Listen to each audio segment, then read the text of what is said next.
What now?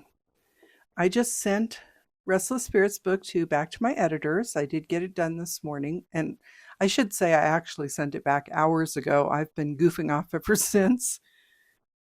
Not technically, though, because I realized that I hadn't been saving my manuscripts to my external hard drive because it's always good to have more than one copy of a manuscript on hand in case something happens to the file. So I took some time to get everything backed up, which I should have been doing all along, which also was very necessary. And so I didn't quite get back to Battleborn Bride just yet, but that will be tomorrow.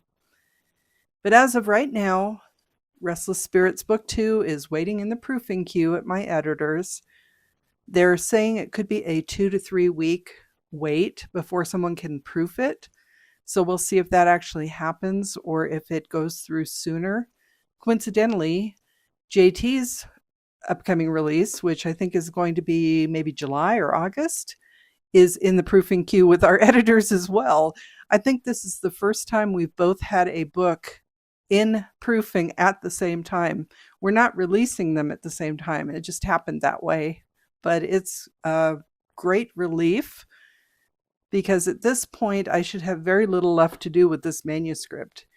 And probably in the next couple of weeks, I will be starting the cover contest. And then from there on out, it's just formatting and getting everything uploaded. So we're almost there on Restless Spirits Book 2, which is really exciting.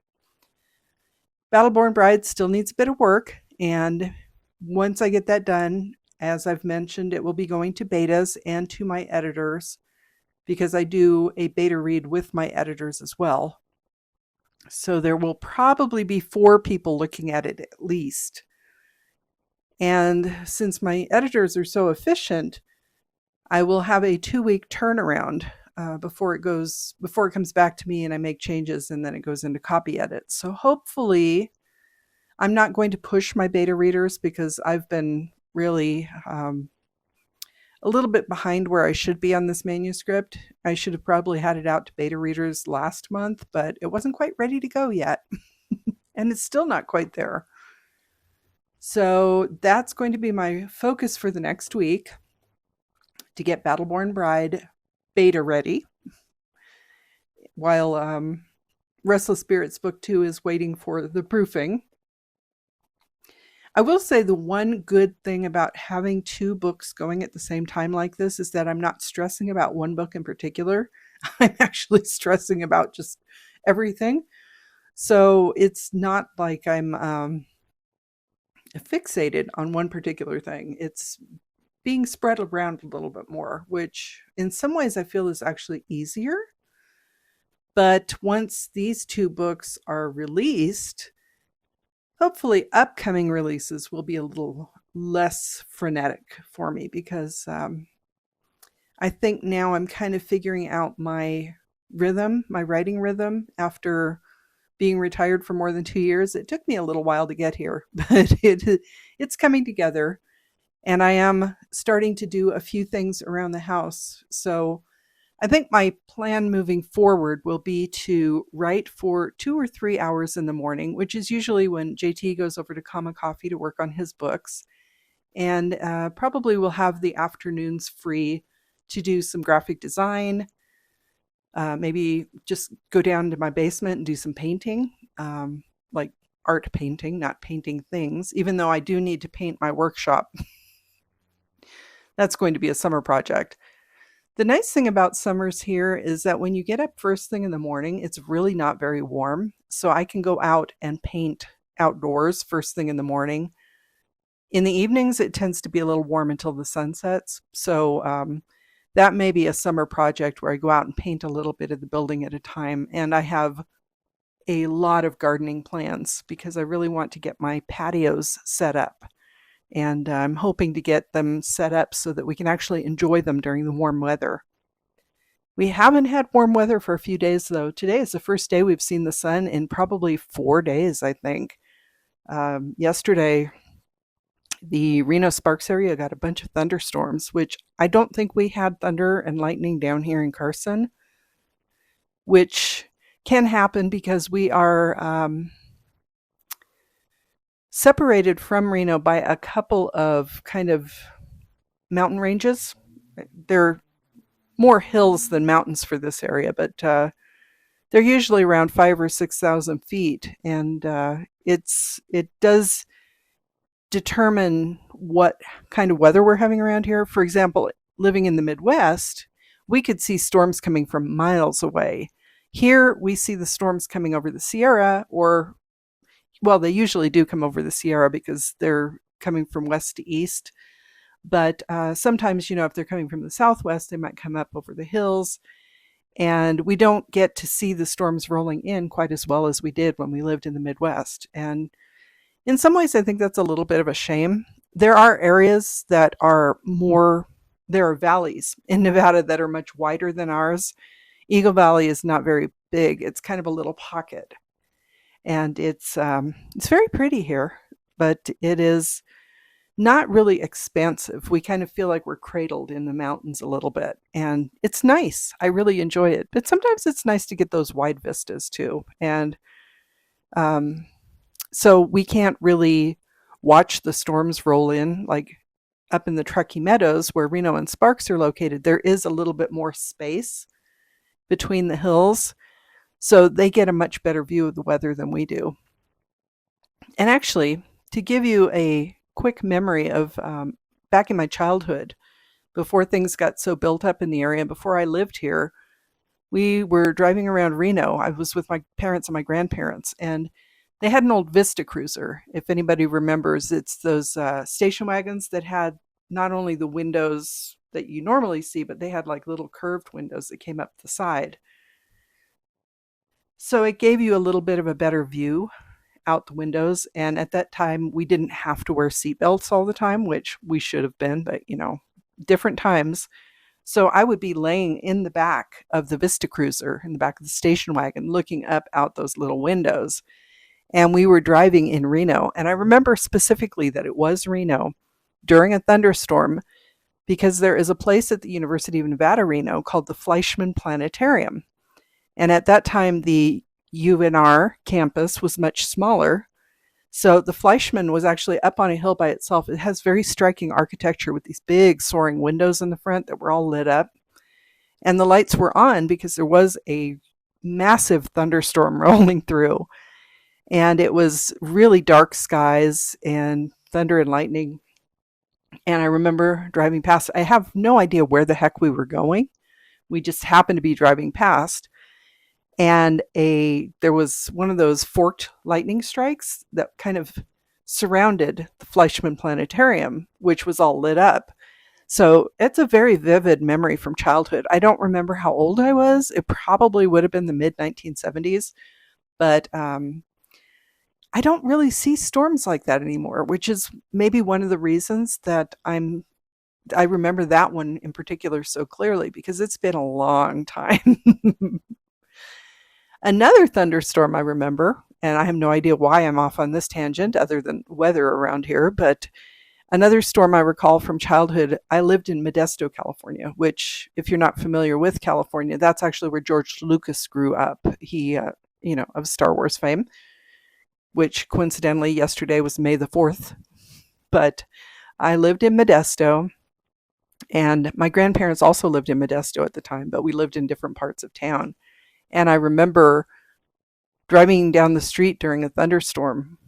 Obviously, my parents were driving because I was a kid, but we were driving down the street and I was looking out the back window of the car and the power was going out, but it was like the street lights were going out in sequence behind us, which was a little bit freaky. But that was a wild thunderstorm too, which I think there might have been some flooding involved because if I remember correctly, my grandparents might have lived somewhere like low near a river. I don't have a clear memory of the house itself, but I do remember that particular trip to their house because of that storm and the way that streetlights were just going off in sequence. It was like something you'd see in a movie. Very freaky. Oh, it's so funny. I haven't thought of either of those things in so long. And then just bringing up a thunderstorm kind of tweaks memories, like long lost memories for some reason. And part of it may be because I've kind of let go of what I was thinking about restless spirits now that it's pretty well in hand. It kind of freed up my mind to focus on other things, maybe. But yet another one of my random tangents. So I do miss thunderstorms, though. I mean, I know obviously they're dangerous and you don't want to be out in thunder and lightning and everything, but don't really see them anymore. At least in our area, I know they happen. It's just they haven't been happening around here very often lately. So just kind of missing that. But I did see video of what was happening in Reno yesterday, and there was some pretty decent lightning going on. Quite the light show. So that's kind of what's been going on around here. It's been, like I said, gloomy for days. It was perfect writing weather. So settling down and working on my book was no problem because I didn't want to be out in the rain. But now it's absolutely gorgeous. It's warming up a little bit. We're almost back to 70 degrees, and it's just little puffy white clouds here and there. And I can see the hills in the distance, and the trees are very green and shiny after all the rain. So it's very nice. It's uh, it's a good day all around. Lots of good things going on. So I will definitely get back to Battleborn Bride tomorrow.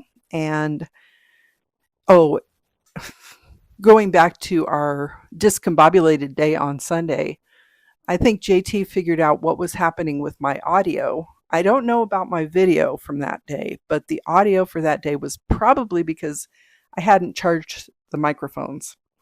So they probably cut out because they weren't charged, because obviously these are wireless mics. So that may have been on me, but we don't know what was going on with the other tech issues. That just kind of rolled in there. And I've definitely got all of the microphones plugged in now. So hopefully that doesn't happen again in the future. But again, we don't know what went on, why his video shut off, why the end of my video cut off, and upload issues and all of that. So, we figured out some things, but not others. And that happens. But hopefully moving forward, things are a little smoother. Sorry if I seem a little bit squirrely right now, but the house is creaking a lot today. I'm not sure why. I don't know if we're still having aftershocks that I maybe not feeling, but the house is. But and it's not windy, so I know it's not the wind. It's just I keep hearing random creaks, and I'm not quite sure what's going on. I suppose it could also be temperature change because, as I said, we're warming up again after a few days of chilliness. So maybe the house is just expanding, but it does make me a little anxious because I'm not quite sure what's happening. Anyway, that's enough of my rambling for today. Restless Spirits Book 2 coming soon. And I still think it will probably be mid-June, about 5 weeks from now, because, like I said, I still have to do the cover contest. It's still got to go through proofreading and the macro and have to do the formatting and all that good stuff before I can actually release it. But it will be coming, should be mid-June. I'm guessing I may just set the date as June 14th, Flag Day, just to have a date. And then after that's all said and done, we'll be focusing on Battleborn Bride, which I'll be handing off here really soon, so I can take a little break from thinking about that too. I may not have been actually working on it today, but I have been thinking about some of the changes I'm going to be making. So when I sit down tomorrow morning, I definitely have some things to be working on. It's not like I'm going to be staring at my screen trying to figure out where to go. And that's something that JT was saying earlier too, that even though we're not touching a keyboard, we're still writing, because we always have something going on in our mind, especially if we're working on a story and we have just ideas about how to fix something or how to change something, or, maybe a new story idea altogether. And it's just, there's always something churning up there. No wonder I'm so tired all the time. Anyway, thank you for joining me. I appreciate you hanging out with me on these rambles through my mind. I do hope you're having a good day and that you're having beautiful weather where you are. And I will talk to you again tomorrow. I'm Cassidy Carson, and this is The Life of a Writer. Take care.